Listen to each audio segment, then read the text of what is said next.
Today on the BBJ podcast, we are welcoming Canadian hockey star Howie Morenz. A little bit of backstory on Howie. He was born in Mitchell, Ontario in 1902 to his parents William Morenz and Rosanna Paul. As a young child, Howie played on the Thames River in shinny leagues and then played in a minor hockey league where he played lots of positions including goalie, forward, and rover. At 15, he even tried to join the army but was denied when they found his age. Finally, at 18, he joined the Stratford Midgets, where he led the goals, assists, and points in his first season. Now joining me today, Howie Morenz himself. Howie, welcome to the podcast. Thanks for having me on. Glad to be here. So, Howie, let's start with your rise to the NHL. How did things change for you when you joined the Montreal Canadiens? Everything changed pretty quickly when I joined the Canadiens. The game got faster and more competitive. I had to prove myself, but I was lucky because my speed helped me stand out. I played just as hard as I could every shift. You definitely stood out.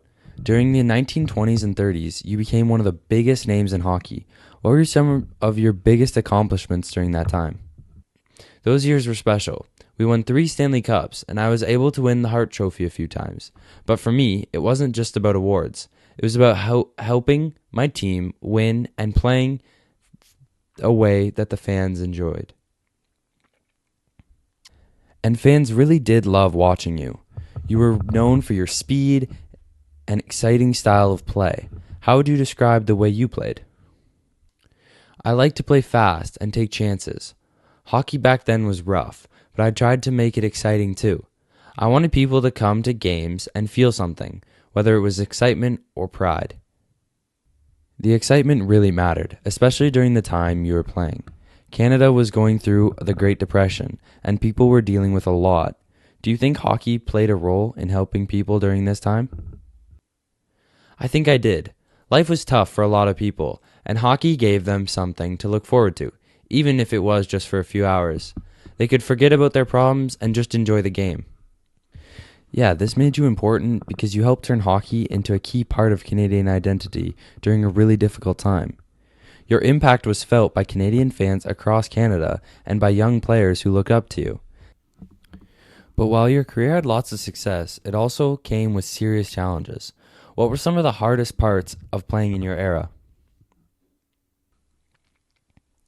Yeah, the game was very physical. There wasn't as much protection as there is today, and so injuries were always a risk. You had to be tough, both physically and mentally, and there was also a lot of pressure. People expected you to perform every night. And unfortunately, your career ended because of a major injury. Can you tell us about that? Yeah, it was a tough moment. I broke my leg during a game, and it was a serious injury. At the time, injuries like that were super hard to recover from. It ended my career, and things got complicated after that. That injury shocked fans across Canada and showed really how dangerous the sport could be at the time.